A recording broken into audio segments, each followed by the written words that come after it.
Anastasia Kurteva, left, who lives with her girlfriend Maria Shtapskaya in West Hollywood, worries about a new Cold War. West Hollywood. Caliph. Anastasia Kurteva worries about a new Cold War. She's afraid that escalating tensions between the United States and Russia will make it harder for people to travel freely between the countries. Harder for her parents in Moscow to visit. Subscribe to the Postmost newsletter. Today's most popular stories on the Washington Post. The U.S. government's decision in August to temporarily suspend non-immigrant travel visas from Russia in retaliation for cutting U.S. diplomatic personnel confirmed her fears. Hostility between the countries has only grown since then, with revelations that Russian operatives purchased thousands of Facebook ads exploiting social divides in the United States during the 2016 presidential campaign.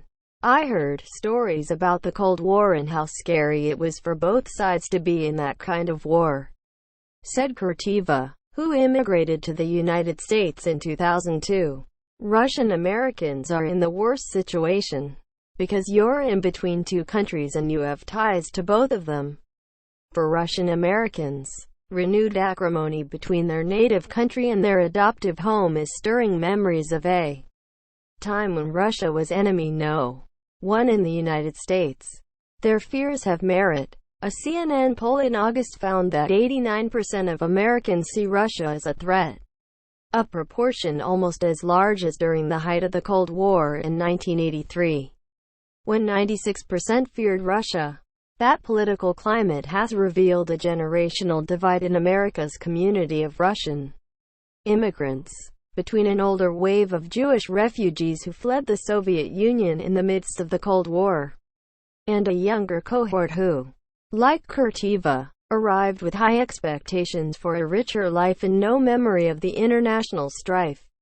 In this city of trendy clubs and restaurants known primarily for its gay community, an enclave of older Russian immigrants, largely supporters of President Trump, say the accusations of collusion between the president and Russia have no merit and remind them of the political corruption of their homeland. But among younger Russians, Trump is a stain on their American dream, a replica of the authoritarian persona they detest in Russian President Vladimir Putin. Kurteva, who became a U.S. citizen in 2012, is a lot like the city she lives in, straddling dual identities. She lives in the gay neighborhood of West Hollywood with her girlfriend, Maria Shtapskaya, who also is Russian. On a late August afternoon, the model tall 33-year-old slid into a booth next to Shtapskaya at a dimly lit, upscale restaurant near Beverly Hills Rodeo Drive. Kurteva is freer with her critiques of the Russian government than Shtapskaya, who is more concerned with presenting a favorable view of Russians. When Kurteva mentions Putin and her worries that he'll stop Russians from traveling to the United States, Shtapskaya hits her leg under the table. Kurteva expresses similar skepticism toward Trump, her politics firmly aligned with her life in the United States. When the election came out, it's like, who do you associate with more? As a gay person or as a Russian? She said, I'm more concerned about gay issues than the Russian-American relationship. A generational divide. On one summer evening, several dozen Russian-speaking residents gathered for a neighborhood party at Plummer Park, a popular hangout for West Hollywood's Russians. Russian pop music blared from a small portable speaker and pierogi, a small oval Russian pie, was served up alongside pizza boxes. Nearby is a monument to Soviet Army soldiers who died during World War II, where men gather daily to play chess and reminisce. They speak almost exclusively in Russian and shop primarily in Russian-owned stores.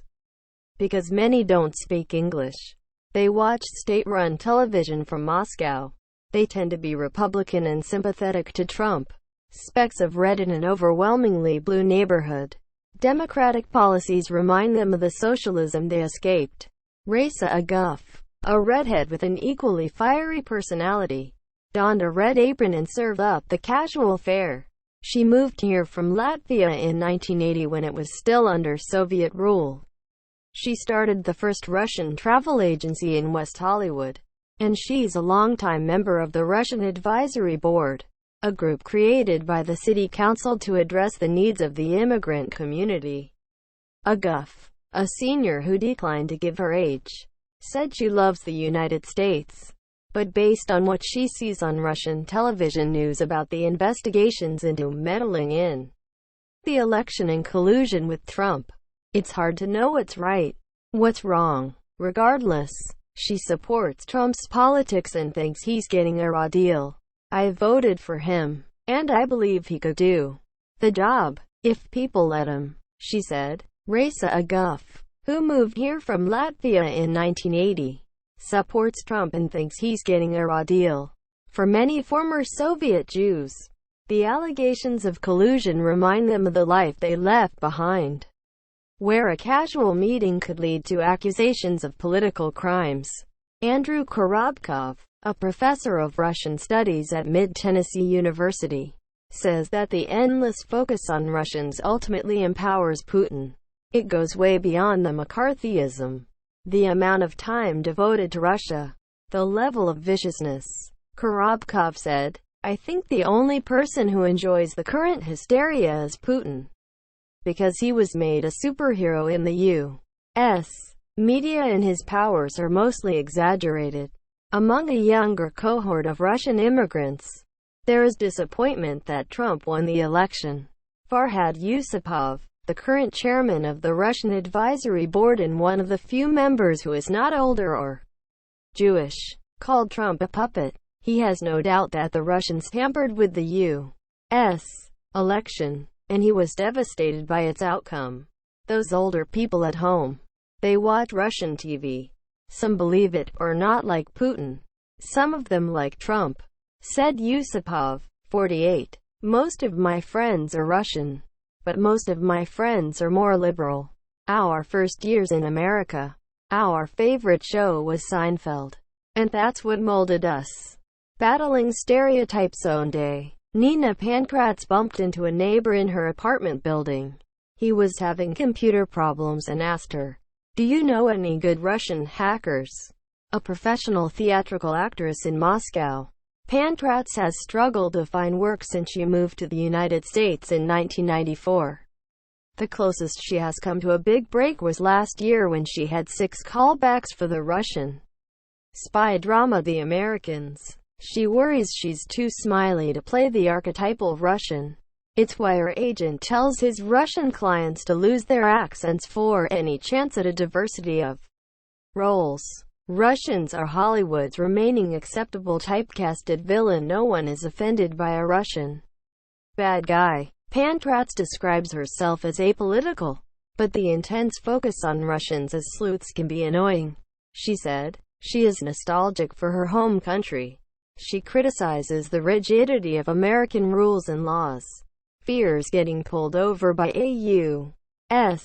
police officer, and wonders why her 21-year-old son is expected to be so serious about his future, instead of enjoying his youth. More concerning, she knows all too well how family members in both countries could suffer from intensifying tensions between the United States and Russia. Pankratz moved to Nashville to follow her husband, a frontman for a 1980s Christian rock band called Russia. She was 8 months pregnant, knew barely any English, and was terribly homesick. Though the Cold War had thawed, relations between the United States and Russia were still tenuous. When her mother planned a visit to meet her new grandson, she waited in the cold for hours outside the U.S. consulate for her visa, only to be denied without explanation. Pankratz said, she never saw her mother again. 2 months later, her mother died of a heart attack. A broken heart, Pankratz believes. Now Pankratz lives in Los Angeles, and on a recent evening here, she gathered some fellow Russian friends to celebrate her 51st birthday on her apartment building balcony, with sweeping views of palm trees against a dazzling pink and orange sunset. They sipped Putinka vodka, a Russian brand inspired by Putin, and ate red beets with herring. They spoke almost exclusively in Russian. Her friend Cyril Zima, a 33-year-old filmmaker who moved from Moscow several years ago, said that the stereotypes about Russians are distorted. But it's no different than stereotypes of Americans as fat, gunslinging cowboys who eat cheeseburgers. For Kurteva, America is her home. But, she said, the media often mistakenly presents the conflict with Russia in black and white terms. It's not all Russians are bad and all Americans are good. Kurteva said, I think the U.S. has as many intelligence spies as Russia. Shtapskaya scrunched her face. I have no comments for that, she said. I still think there's a long way to go to understand each other. Shtapskaya said, there is already too much negativity.